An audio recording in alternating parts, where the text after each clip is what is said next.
मामलों को देखते हुए महाराष्ट्र में सख्ती को और बढ़ा दिया गया है। पूरे महाराष्ट्र में वीकेंड लॉकडाउन और नाइट कर्फ्यू लगा दिया गया है।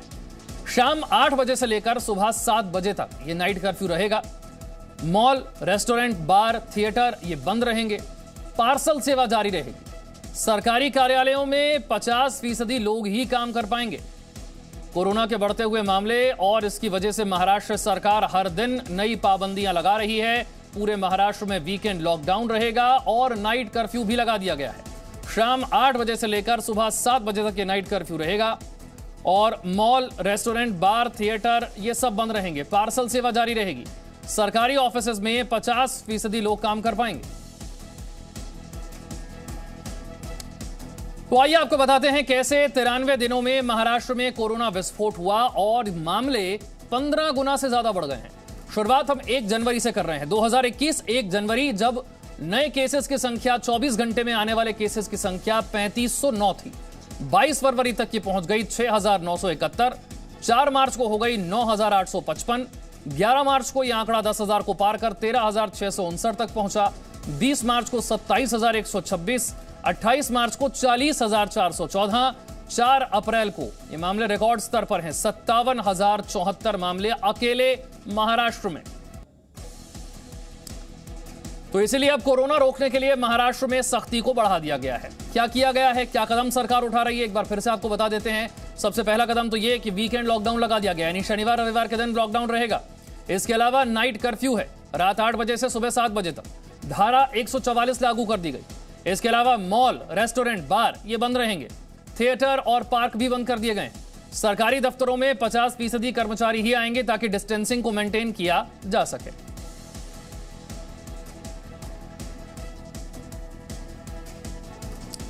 तो ये 6 तस्वीरें आप देख रहे हैं। हर रोज महाराष्ट्र में पाबंदियां बढ़ रही हैं क्योंकि संक्रमण की रफ्तार बढ़ रही है।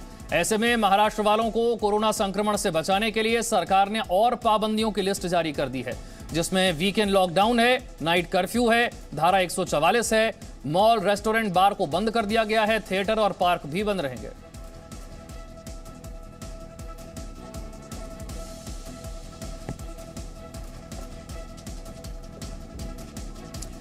और अलग अलग शहरों से इस वक्त मेरे सहयोगी मेरे साथ जुड़ रहे हैं। दिल्ली से वैभव परमार मेरे साथ हैं, मदन सिंह मेरे साथ रांची से जुड़ रहे हैं, संदीप मनाली से हैं और रुचा वजह मुंबई से मेरे साथ जुड़ रही हैं। सबसे ज्यादा कोरोना विस्फोट हो रहा है मुंबई में, महाराष्ट्र में। तो सबसे पहले रुचा, जरा बताइए, सरकार लगातार पाबंदियों की लिस्ट लंबी करती जा रही है, लेकिन क्या संक्रमण रुक पा रहा है?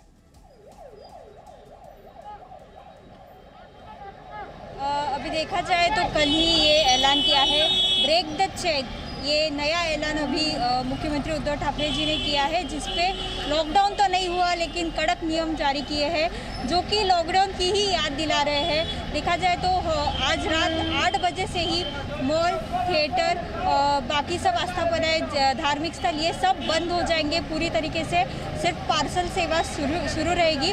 तो दूसरी तरफ जो अत्यावश्यक सेवाएं हैं, एसेंशियल सर्विसेज है, वही शुरू रहेगी। ट्रांसपोर्ट है, उस पर कोई असर अभी तक तो नहीं है। ट्रांसपोर्ट शुरू रहेगी, लेकिन वो भी 5 से ज़्यादा लोग एक जगह पे नहीं आना है, ये बोला गया है। अगर मुंबई की बात करें तो मैं आपको बता दूं, जो पिछले 24 घंटे में मुंबई में 11,000 से भी ज़्यादा लोग पॉजिटिव आए हैं। अभी तक का आंकड़ा था 8-9 हज़ार था, अभी वो 11,000 तक गया है पिछले 24 घंटे में। तो ये काफ़ी डराने वाली बात है सही में। तो इसीलिए अभी मुख्यमंत्री ने ये ऐलान कर दिया है कि ये जो कड़क नियम है उनका पालन 30 अप्रैल तक अभी करना है। सारी दुकान, बाकी की जो एसेंशियल सर्विस के अलावा जो दुकान है वो आपके पास लौटूंगा, लेकिन इस वक्त तस्वीरें जरा दिखाते हैं। योगी आदित्यनाथ, उत्तर प्रदेश के मुख्यमंत्री, वैक्सीन लगवाते हुए। देखिए, 1 अप्रैल से अगले चरण की शुरुआत हो गई है वैक्सीनेशन के, जिसमें 45 साल से अधिक उम्र का कोई भी व्यक्ति वैक्सीन लगवा सकता है। वैक्सीनेशन कोरोना को हराने के लिए बेहद जरूरी है और इसी कड़ी में अब आप देख रहे हैं उत्तर प्रदेश के मुख्यमंत्री वैक्सीन लेते हुए। उत्तर प्रदेश में भी कोरोना संक्रमण तेजी से बढ़ रहा है।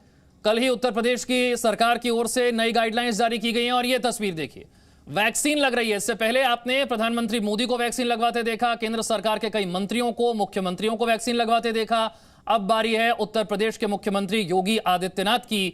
1 अप्रैल से 45 साल से अधिक उम्र का कोई भी व्यक्ति वैक्सीन लगवा सकता है और अब उत्तर प्रदेश के मुख्यमंत्री पहुंचे हैं वैक्सीन लगवाने।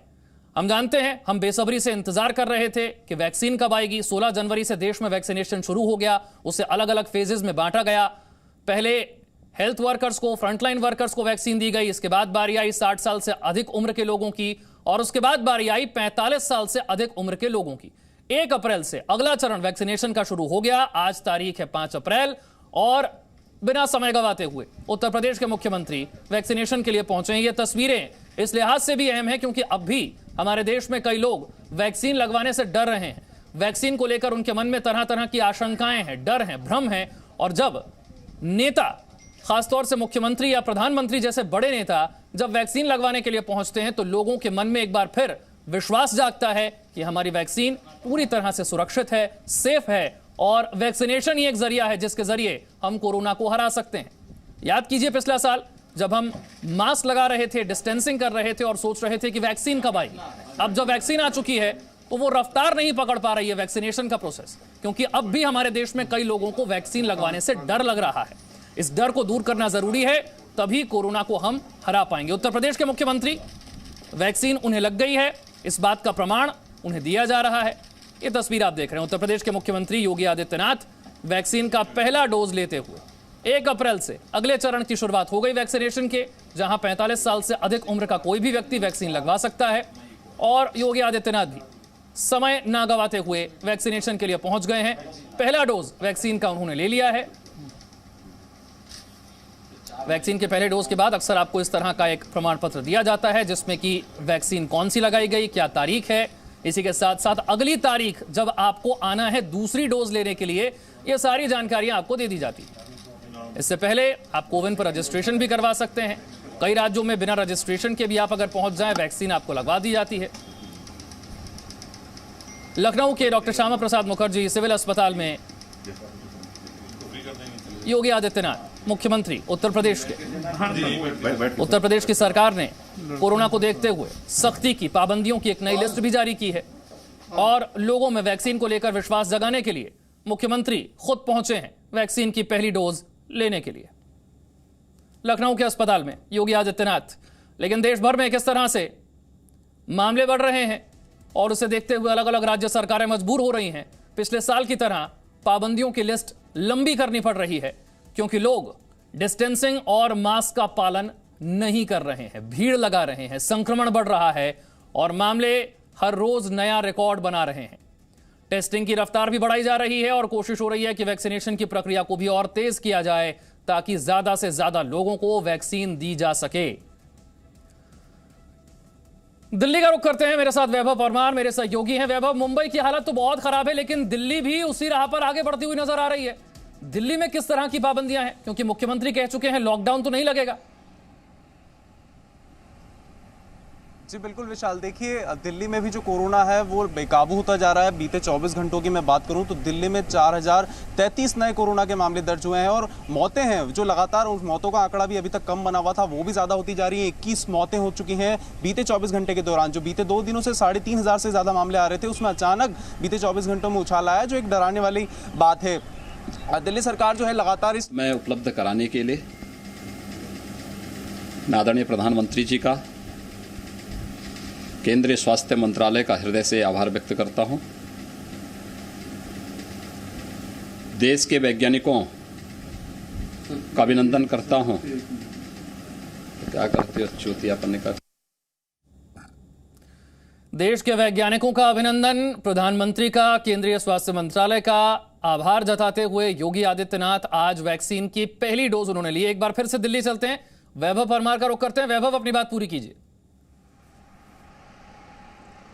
जी देखिए विशाल, दिल्ली में कोरोना के जो मामले हैं वो लगातार बेकाबू होते जा रहे हैं। बीते 24 घंटों की मैं बात करूं तो कोरोना के 4033 नए कोरोना मामले दर्ज किए गए हैं। वहीं मौतों का आंकड़ा भी लगातार बढ़ता जा रहा है। 21 नई मौतें दर्ज की गई हैं। पिछले 2 दिनों की बात करूं तो जो मामले थे वो 3500 से ज़्यादा आ रहे थे, लेकिन अब मामले 4000 से ज़्यादा हो चुके हैं। 2 दिन पहले 3594 मामले आए थे, उसके बाद 3567 मामले आए, लेकिन अब जो है संक्रमण लगातार दिल्ली में बढ़ता जा रहा है। लेकिन बावजूद इसके लोग जो है लापरवाही करते नजर आ रहे हैं। लेकिन इसी को लेकर दिल्ली सरकार और जो दिल्ली पुलिस है वो सख्ती बढ़ा रही है। जो 3 अप्रैल की मैं बात करूं तो 3 अप्रैल को जो रात में पब्स हैं, बार्स हैं, रेस्टोरेंट्स हैं, उनमें पाबंदियां बढ़ा दी गई है क्योंकि वहां पर सोशल डिस्टेंसिंग का कोई पालन नहीं किया जा रहा है। 3 अप्रैल के दिन रात के समय में जो पब्स हैं करीब उनमें जो 3 नाइट क्लब्स हैं उनमें जो है चालान काटे गए हैं, मालिकों के खिलाफ केस दर्ज किए गए हैं। 58 ऐसे रेस्टोरेंट हैं ये जो नई दिल्ली जिला में आते हैं, पूर्वी दिल्ली जिला में आते हैं और दक्षिणी दिल्ली में आते हैं, इनमें चालान काटे गए हैं मालिकों के। और ऐसे 13 बैंक्वेट हॉल हैं जहां पर शादी समारोह या ऐसे किसी धार्मिक कार्यक्रम या किसी तरीके के आयोजन का कार्यक्रम हो रहा था, वहां पर मालिकों के खिलाफ चालान काटे गए हैं। साथ ही साथ जो लोग वहां पर बिना सोशल डिस्टेंसिंग के घूम रहे थे उनके भी चालान काटे गए ताकि और उनको ये संदेश दिया गया कि किस तरीके से दूसरी लहर जो है वो ज़्यादा घातक है, आप लोगों को अभी भी सावधानी बरतनी है। जिस तरीके से पहले मास्क को कहा जा रहा था कि जब तक वैक्सीन नहीं आ जाती तब तक मास्क ही वैक्सीन है, लेकिन अब वैक्सीन आ गई उसके बाद भी कहा जा रहा है कि आपको वैक्सीन के साथ में मास्क और सोशल डिस्टेंसिंग बनाए रखना है, क्योंकि जो दूसरी लहर है कोरोना की वो ज़्यादा घातक है। संक्रमण दर जो है वो लगातार दिल्ली में बढ़ती जा रही है। अभी तक अप्रैल में जो संक्रमण दर थी वो 3.12% बनी हुई थी, लेकिन अब वो 4.54% तक पहुंच चुकी है। जो आंकड़े हैं वो चौंकाने वाले लगातार आ रहे हैं। हालांकि लॉकडाउन को लेकर दिल्ली सरकार ने मना किया है कि अभी लॉकडाउन नहीं लगाया जाएगा, क्योंकि लॉकडाउन जो है इसका हल नहीं है। लेकिन बावजूद जो है लोग अभी भी लापरवाही बरत रहे हैं, चाहे वो दिल्ली का कनॉट प्लेस इलाका हो, सरोजनी नगर मार्केट हो, करोल बाग मार्केट हो या लाजपत नगर मार्केट हो, ऐसे इलाके यहाँ पर जो लोग हैं वो बिना सोशल डिस्टेंसिंग के घूम रहे हैं। कुछ लोगों से जब हम पूछने की कोशिश करते हैं कि आखिर आप क्यों बिना सोशल डिस्टेंसिंग के यहाँ घूम रहे हैं, मास्क नहीं पहना है, तो अलग अलग तर्क दे रहे हैं कि किस तरीके से हमें बहुत समय हो गया है, बाहर नहीं निकले हैं, अब कोरोना खत्म हो गया है। तो लापरवाही जो है उनके द्वारा अभी भी बढ़ती जा रही है। विशाल, ठीक है, जल्दी से रांची चलते हैं। मदन मेरे साथ हैं, वहां समझते हैं कि सरकारें किस तरह की पाबंदियां लगा रही हैं। हर रोज जो नए केस आ रहे हैं उसकी संख्या कितनी है मदन?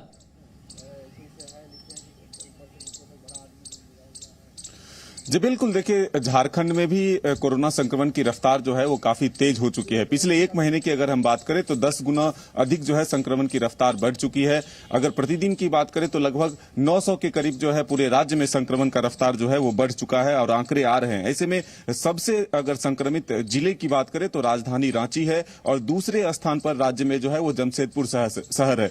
लेकिन इस वक्त हम मौजूद हैं रिम्स में, जो राज्य का सबसे बड़ा अस्पताल है और यही वो ट्रॉमा सेंटर है जहां पर पूरे राज्य से जो गंभीर संक्रमित मरीज हैं उनका इलाज किया जा रहा है। राज्य सरकार की तरफ से तमाम तैयारियां की जा रही है, लेकिन मुख्यमंत्री ने स्पष्ट शब्दों में कहा है कि तमाम जिम्मेदारी लोगों के हाथ में है। जरूर हम नियम कानून बनाएंगे, लेकिन उसका पालन करना राज्य के लोगों के हाथों में है, क्योंकि पिछली बार जो हम लोगों ने इस कोरोना पर काबू पाया था तो उसमें लोगों ने धैर्य से काम लिया और साथ दिया सरकार का। इस बार भी अगर हमें जंग जीतना है तो लोगों का साथ चाहिए।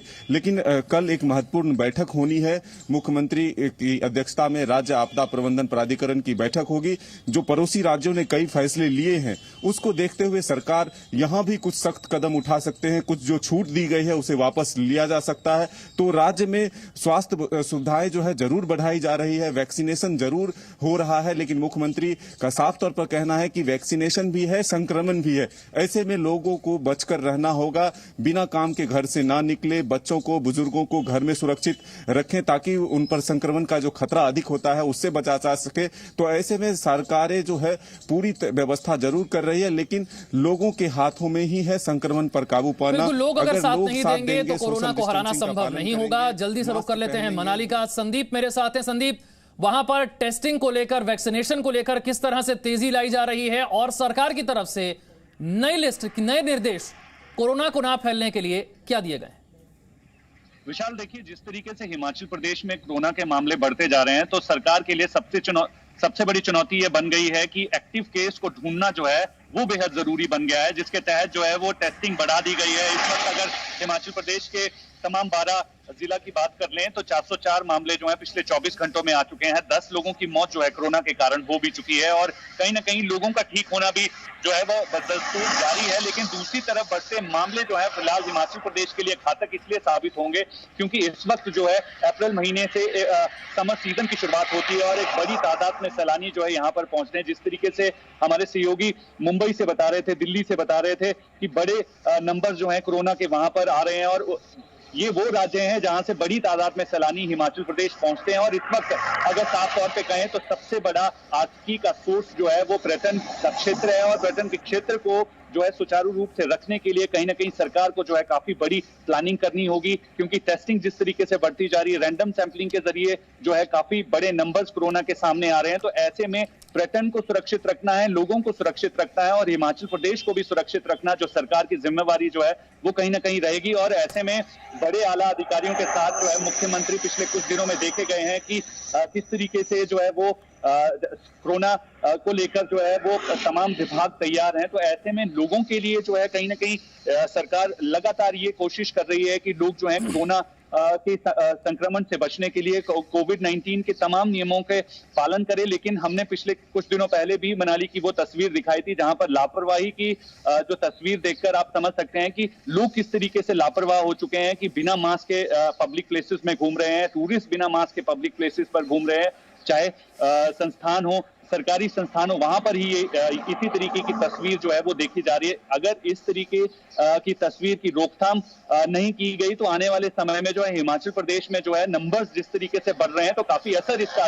देखा जा सकता है। लेकिन साफ तौर पर इस वक्त सबसे ज्यादा जो है गंभीर समस्या उन जिला में है जो पंजाब और उत्तराखंड के साथ लगती सीमाओं के साथ है, तो वहां पर जो है काफी बड़े नंबर्स जो हैं वो देखे जा रहे हैं। लेकिन जिस तरीके से विशाल, अगर जिस सड़क पर मैं अभी खड़ा हूं ये मनाली लेह नेशनल हाईवे की तरफ जाती है, तो ये हालांकि अगर पिछले कुछ सालों की बात करें तो इस वक्त जो है काफी बड़ी तादाद वाहनों की यहाँ पर देखी जा सकती थी। लेकिन अब इसका असर जो है वो पर्यटन के क्षेत्र पर पड़ना शुरू हो चुका है। कहीं ना कहीं पर्यटन व्यवसाय से जुड़े लोगों के चेहरे जो हैं इस वक्त काफी टेंशन में हैं, क्योंकि अगर कोरोना के नंबर्स बढ़ते हैं या आने वाले समय में सरकार जो है और सख्ती जो है वो अगर लाती है तो कहीं ना कहीं इसका असर उनके व्यवसाय पर पड़ेगा और उनकी आर्थिकी पर पड़ेगा। बिल्कुल, व्यवसाय पर इसका असर पड़ रहा है और पिछली बार भी हमने देखा था इकोनॉमी पर जबरदस्त असर कोरोना का पड़ा था। एक बार फिर से मुंबई चलते हैं, रुचा हमारे साथ है। रुचा, कोरोना के बढ़ते केसेस के साथ अक्सर एक समस्या आती है और वो है अस्पतालों में बेड की कमी, क्वारंटीन सेंटर्स की कमी, डॉक्टर और पैरामेडिकल स्टाफ की कमी। इसे लेकर महाराष्ट्र सरकार की तैयारी क्या है? अभी देखा जाए तो कल ही इस पे कई पत्रकारों ने उन्हें सवाल पूछे कि अभी कई शहरों में बेड की कमी है, वेंटिलेटर्स की कमी है, ऑक्सीजन की कमी है, तो ये सब कमियां होने के बावजूद सरकार ये बार बार मना कर रही है कि हमारी सब तैयारी हो गई है। लेकिन नासिक शहर में कई लोगों की, एक दो लोगों की वहाँ पे मौत भी हो गई क्योंकि उनको बेड नहीं मिला। तो अगर यही हाल रहा तो लोग भी ज़्यादा गुस्से में आ रहे हैं कि अगर सरकार की तैयारी नहीं है, दूसरी तरफ ऐसे कड़क निर्बंध लगाए जा रहे हैं, तो कैसे उन्होंने मतलब जो लोगों की हाल है वो अगर देखा जाए तो उनको वो गुस्से में है कि सरकार उनकी सुन नहीं रही है, लेकिन दूसरी तरफ कड़क निर्बंध लगा रही है। तो अगर मैं अभी आपको दिखाती हूँ, ये दादर का जो इलाका है यहाँ पे आप देख सकते हैं, ये सब्जी मार्केट है जहाँ पे बहुत सारी भीड़ सुबह से यहाँ पे लगी हुई है और ये रोज़ की भीड़ है। अगर यही हाल रहा तो मुंबई के आंकड़े अभी और ज़्यादा बढ़ते रहेंगे, क्योंकि मैंने जैसे कहा 24 घंटे में 11,000 से ज़्यादा आंकड़े सामने आए हैं, जहाँ पर अभी कड़क निर्बंध भी लगाए गए हैं। होटल हो, मॉल्स हो, ये सब बंद कर दिए गए हैं। देखिए, पाबंदियों की लिस्ट लंबी होती जा रही है, लेकिन हमें समझना होगा और हम इसका सख्ती से पालन नहीं करेंगे तो फिर हम एक बार फिर से सरकारों के सामने लॉकडाउन के अलावा कोई विकल्प नहीं छोड़ रहे हैं। और इसीलिए जी मीडिया बार बार आपसे अपील कर रहा है कि मास्क लगाइए, सोशल डिस्टेंसिंग का पालन कीजिए, अपने हाथ साफ रखिए, सैनिटाइजर का इस्तेमाल कीजिए और वैक्सीनेशन के लिए आपकी बारी आने पर वैक्सीन जरूर लगवाइए। मेरे सभी सहयोगियों का बहुत बहुत शुक्रिया इस जानकारी के लिए। एक छोटा सा ब्रेक ले रहे हैं, फौरन हाजिर होंगे।